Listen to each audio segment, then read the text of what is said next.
살아가면서 새 출발을 꿈꾸는 순간 설렘과 동시에 크고 작은 걱정이 앞설 때가 있습니다.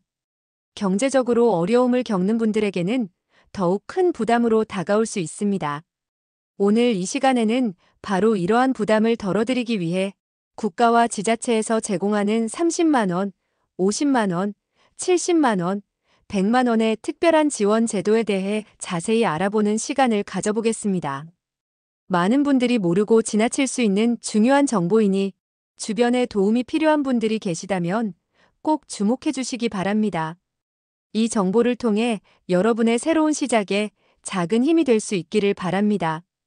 영상을 시작하기 전에 앞으로도 유익한 정보를 꾸준히 받아보실 수 있도록 구독과 좋아요, 알림 설정을 부탁드립니다. 새로운 환경으로 이동한다는 것은 단순히 짐을 옮기는 것 이상의 의미를 가집니다. 특히 주거 환경이 열악한 곳에서 벗어나 더 나은 곳으로 이주하는 과정은 삶의 질을 향상시키는 중요한 발걸음이 될 수 있습니다. 하지만 이사 비용은 결코 만만치 않습니다. 포장이사는 수십만 원에서 100만 원 이상을 호가하며 복덕비라고 불리는 중개 수수료 역시 큰 부담이 될 수 있습니다. 게다가 새로 이사간 집에 냉장고, 세탁기 등 가전이나 가구를 들여놓는 데에도 추가적인 비용이 발생하게 됩니다. 이러한 금전적인 부담 때문에 좋은 기회를 놓치거나 더 나은 주거 환경으로의 이주를 포기하는 안타까운 상황이 발생하기도 합니다. 이러한 어려움을 겪는 분들을 위해 우리 사회에는 숨겨진 지원 제도가 존재합니다. 바로 기초생활수급자 또는 차상위계층을 위한 이사비용 지원 사업입니다. 많은 분들이 이러한 제도가 있다는 사실조차 모르고 계셔서 지원받을 기회를 놓치는 경우가 많습니다. 본인이 직접 정보를 찾아 신청하지 않으면 아무도 알려주지 않기 때문에 오늘 이 시간을 통해 정확한 정보를 숙지하고 활용하는 것이 매우 중요합니다. 특히 다가오는 2026년에는 기초생활수급자 제도에 여러 가지 변화가 예정되어 있습니다. 생계급여 기준이나 주거급여 기준, 심지어 기초연금 수급 자격 기준까지 일부 조정될 수 있다는 소식도 있습니다. 예를 들어 현재의 소득 및 재산 기준이 변경되어 새로운 수급 자격 기준이 적용될 수도 있으며 급여별 지원 금액에도 변동이 있을 수 있습니다. 예를 들어 2025년과 2026년 사이에 가구 소득 인정액 기준 중위소득 퍼센티지에 미묘한 변화가 발생할 수 있으며 이는 복지 사각지대를 줄이거나 더 많은 사람에게 혜택을 주기 위한 정부의 노력의 일환으로 해석될 수 있습니다. 이러한 변화들은 현재 기초수급자이시거나 앞으로 수급자가 되실 분들 모두에게 중요한 영향을 미칠 수 있습니다. 2026년의 변화는 이사비용 지원과 직접적으로 연결되지는 않지만 복지 정책 전반에 대한 이해를 높이는 데 큰 도움이 됩니다. 이처럼 정부의 복지 정책은 끊임없이 변화하고 있으며 이러한 변화를 주시하는 것 자체가 숨겨진 지원금을 찾아내고 삶의 질을 향상시키는 첫걸음이 됩니다. 따라서 오늘 알아볼 이사비용 지원뿐만 아니라 항상 최신 복지 정보에 귀 기울이는 자세가 필요합니다. 이렇듯 중요한 정보를 얻어가는 과정은 여러분의 삶에 실질적인 도움을 드릴 수 있을 것입니다. 이사비용 지원 사업은 모든 국민에게 해당되는 것은 아닙니다. 정부는 주거 취약계층의 안정적인 주거 이동을 돕기 위해 특정 자격을 갖춘 분들에게만 혜택을 제공하고 있습니다.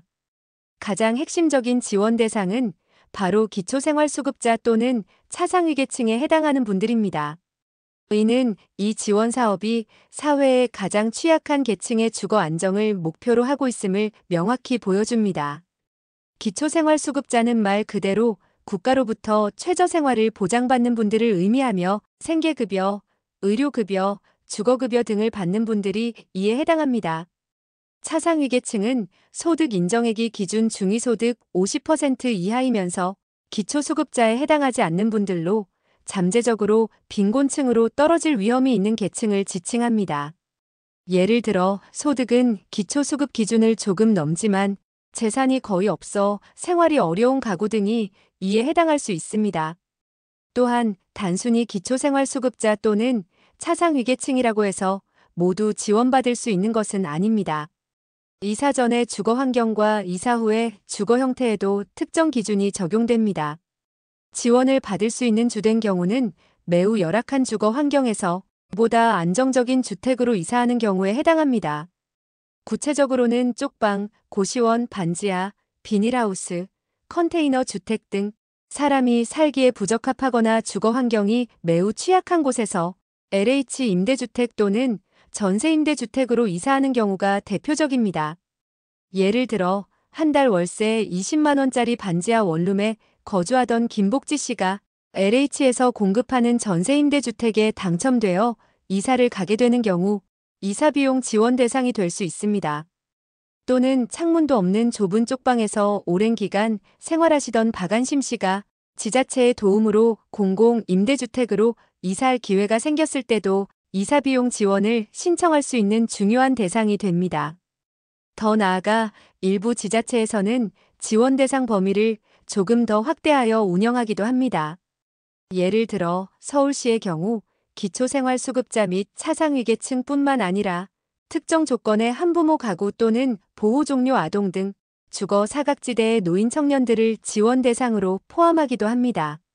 이는 지자체의 재정 상황이나 지역 특성에 따라 유연하게 제도를 운영하고 있음을 보여주는 부분입니다.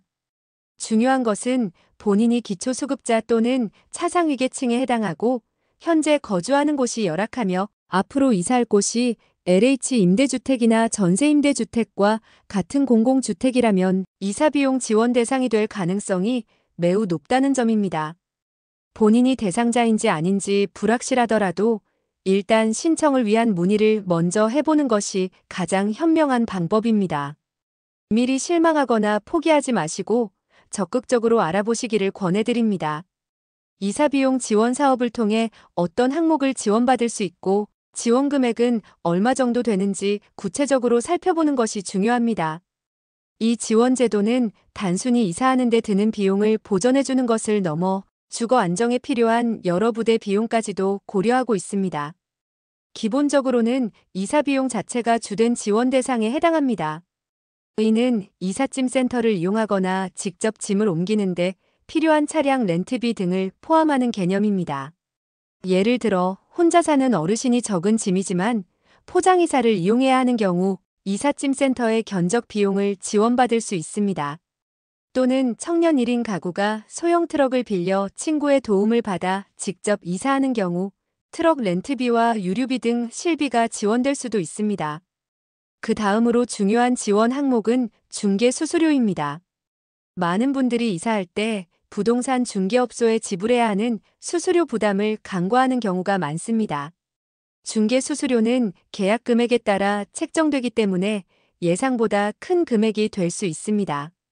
이 지원 사업은 이러한 중개 수수료까지도 지원 범위에 포함하여 수급자의 부담을 크게 덜어줍니다. 예를 들어 새로운 임대주택의 보증금에 따른 중개 수수료가 40만 원이 나왔다면 이 금액에 대해 지원받을 수 있는 것입니다. 더 나아가 일부 지자체에서는 보다 포괄적인 지원을 제공하기도 합니다. 특정 지역에서는 가정가구 설치비까지도 지원 범위에 포함하는 경우가 있습니다. 예를 들어 기존에 사용하던 냉장고나 세탁기를 옮기기 어렵거나 노후되어 새로 구매해야 하는 경우 또는 싱크대 설치가 필요한 경우 주거 환경 개선에 필요한 최소한의 가전이나 가구 설치 비용을 지원하는 곳도 있습니다.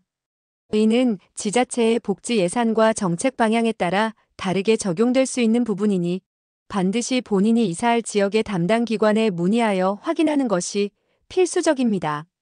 지원 금액의 경우 최대 100만 원까지 지원이 가능하다고 알려져 있지만 이는 포장이사나 대규모 이사에 해당하는 상한액으로 보시는 것이 좋습니다. 실제 지원되는 금액은 이사의 형태와 지역에 따라 다양하게 책정됩니다. 통상적으로 포장이사의 경우 70만 원에서 100만 원 사이, 단순 운반을 위한 용달차 이용 등은 30만 원에서 50만 원 사이의 지원을 기대할 수 있습니다. 중개 수수료는 대략 30만 원에서 50만 원 수준에서 지원되는 경우가 많습니다. 예를 들어 2인 가구가 살던 반지하에서 LH 매입 임대주택으로 이사하면서 짐이 많아 포장이사를 이용하고 이사 비용 80만 원, 중개 수수료 40만 원이 발생했다면 총 120만 원 중 100만 원까지 지원을 받을 수 있는 것입니다.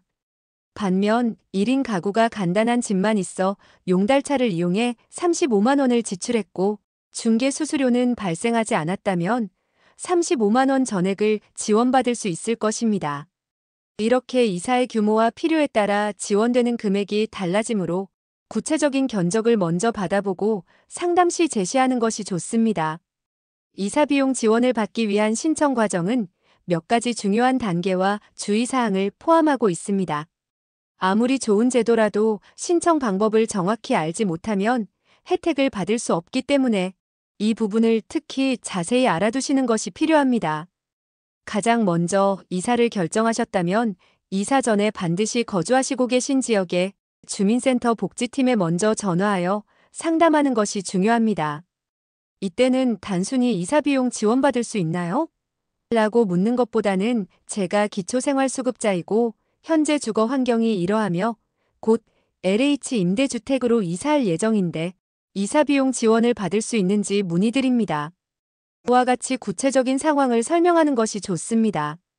그러면 담당 직원이 해당 지자체의 지원 요건과 필요 서류에 대해 상세하게 안내해 드릴 것입니다.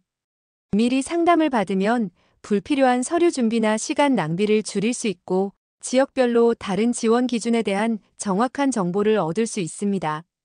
예를 들어 경기도 수원시와 전라북도 고창군의 지원 절차나 필요 서류가 다를 수 있기 때문에 반드시 본인의 거주지를 기준으로 확인해야 합니다. 신청 시에는 몇 가지 필수 서류를 제출해야 합니다. 기본적으로 수급자 증명서는 본인이 기초생활수급자 또는 차상위계층임을 증명하는 서류입니다. 또한 새로운 보금자리로의 이사를 증명하는 임대차 계약서가 필요하며 이사 서비스를 이용했음을 증명하는 이사 영수증 또는 이사 전의 견적서도 중요합니다. 만약 LH 임대주택으로 이사하는 경우에는 LH 입주 확정서와 같은 서류도 요구될 수 있습니다.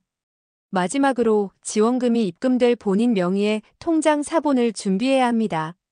이러한 서류들은 모두 복지 서비스 신청의 기본이 되는 증빙 자료들이므로 미리미리 꼼꼼하게 준비해 두시는 것이 좋습니다. 예를 들어 이사 후에 영수증을 분실하는 경우가 발생하지 않도록 이삿짐센터에서 영수증을 받을 때 한 번 더 확인하고 잘 보관하는 것이 중요합니다. 지원금은 신청 후 심사를 거쳐 최종 승인되면 본인 명의의 계좌로 현금이 직접 입금되는 방식입니다. 이는 간편하고 수급자가 자율적으로 비용을 활용할 수 있도록 돕기 위함입니다. 예를 들어 지원금으로 이사 비용을 지불하고 남은 돈으로 간단한 생필품을 구매하는 등 필요한 곳에 사용할 수 있습니다. 가장 중요하고 간과하기 쉬운 주의사항은 바로 신청 기한입니다. 지역에 따라 차이가 있지만 많은 지자체에서 이사 후 한 달 이내에 신청해야 한다는 규정을 두고 있습니다. 이 기한을 넘기면 아쉽지만 지원을 받을 수 없게 됩니다. 예를 들어 5월 10일에 이사를 완료했다면 6월 10일 전까지는 모든 서류를 준비하여 신청을 마쳐야 한다는 의미입니다.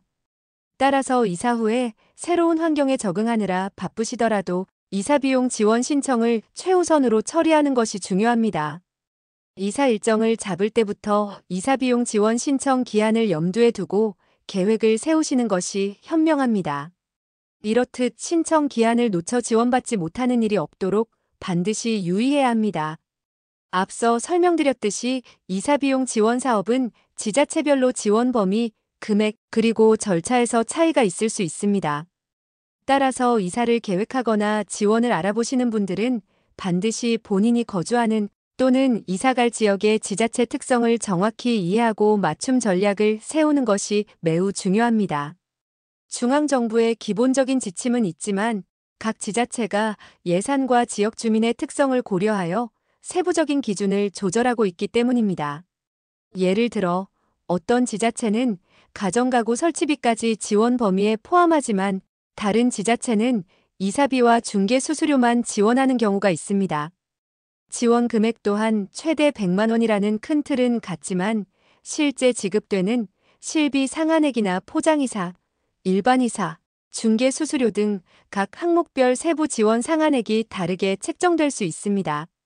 심지어 신청 서류나 신청 기간에서도 미묘한 차이를 보일 수 있습니다.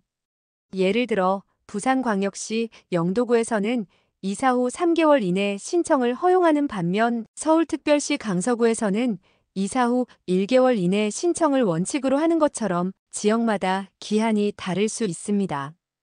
따라서 가장 확실한 방법은 이사 전에 본인이 이사갈 지역의 주민센터 복지팀이나 해당 지자체의 공식 웹사이트에서 가장 최신 정보를 확인하는 것입니다. 전화 상담 시에는 담당자의 이름과 연락처를 메모해 두는 것도 좋습니다. 이러한 지원 제도는 많은 경우 알아서 찾아야 혜택을 받을 수 있는 수동적인 형태로 운영되고 있다는 점을 강조하고 싶습니다. 공공기관에서 개인에게 이러한 지원 사실을 일일이 찾아 알려주지 않기 때문에 본인이 직접 적극적으로 정보를 찾아보고 신청해야 합니다. 이는 마치 보물찾기와 같아서 노력하는 자만이 숨겨진 보물을 찾을 수 있는 것과 같습니다. 인터넷 검색 엔진을 활용하여 어느 시 이사비용 지원 또는 어느 고 기초수급자 이사 지원과 같은 키워드로 검색하거나 정부24나 복지로 같은 복지정보 포털 사이트를 주기적으로 방문하여 관련 정보를 탐색하는 습관을 들이는 것이 좋습니다. 또한 주변의 사회복지시설이나 복지관 등에서 복지 서비스 상담을 받아보는 것도 좋은 방법입니다. 그곳의 전문가들이 더욱 상세하고 개인화된 정보를 제공해 줄 수 있기 때문입니다. 예를 들어 동네 어르신 복지관에서 상담을 받던 중 이사비용 지원 제도에 대한 정보를 얻게 되어 신청할 수 있었던 김지혜님의 사례처럼 다양한 경로를 통해 정보를 습득하는 것이 중요합니다. 정보를 몰라서 지원받지 못하는 경우가 생각보다 많습니다. 통계에 따르면 복지 사각지대에 놓인 많은 분들이 본인이 받을 수 있는 혜택조차 모르고 지나치는 경우가 많다고 합니다. 이사 비용은 작게는 몇십만 원에서 많게는 100만 원까지 큰 금액입니다. 이러한 지원을 놓치지 않는 것은 여러분의 경제적 부담을 줄이고 새로운 시작을 위한 중요한 기반을 마련하는 데 큰 도움이 될 것입니다. 그러니 주저하지 마시고 오늘 얻은 정보를 바탕으로 적극적으로 알아보시기를 다시 한번 강조드립니다. 작은 관심과 노력이 여러분의 삶을 훨씬 더 풍요롭게 만들 수 있습니다. 오늘 우리는 기초생활수급자 및 차상위계층 분들이 세보금자리로 이사할 때 큰 힘이 될 수 있는 이사비용 지원 제도에 대해 상세하게 알아보았습니다. 이 지원 사업은 열악한 주거 환경에서 보다 안정적인 곳으로의 이주를 돕기 위한 사회 안전망의 중요한 한 부분입니다. 쪽방, 고시원, 반지하 등 어려운 주거 환경에서 벗어나 LH 임대주택이나 전세임대주택으로의 새로운 출발을 계획하고 계신 분들이라면 이사비, 중개 수수료, 그리고 일부 지자체에서는 가정가구 설치비까지 지원받을 수 있다는 사실을 꼭 기억해 주세요. 지원금은 최대 100만 원까지 가능하며 포장이사, 단순 운반, 중개 수수료 등 이사의 형태에 따라 차등 지원될 수 있습니다. 무엇보다 중요한 것은 이사 전에 주민센터 복지팀에 미리 상담하여 해당 지역의 구체적인 지원 기준과 필요 서류를 확인하고 이사 후에는 정해진 기간 내에 빠짐없이 신청하는 것입니다. 이러한 정보는 정부나 지자체가 일일이 개인에게 알려주지 않으므로 여러분께서 직접 관심을 가지고 찾아보고 적극적으로 활용하셔야 합니다. 작은 관심과 노력이 여러분의 이사 비용 부담을 크게 줄이고 더 나은 미래를 향한 소중한 첫걸음을 떼는데 큰 도움이 될 것입니다. 오늘 함께 나눈 정보가 여러분의 삶에 긍정적인 변화를 가져오기를 진심으로 바랍니다. 앞으로도 우리 사회에 유익한 복지제도와 다양한 지원책에 대한 정보를 꾸준히 전해드릴 테니 지속적인 관심 부탁드립니다. 오늘 영상이 유익하셨다면 구독과 좋아요, 그리고 알림 설정을 잊지 마시고 다음 영상에서 더 좋은 정보로 찾아뵙겠습니다. 시청해주셔서 감사합니다.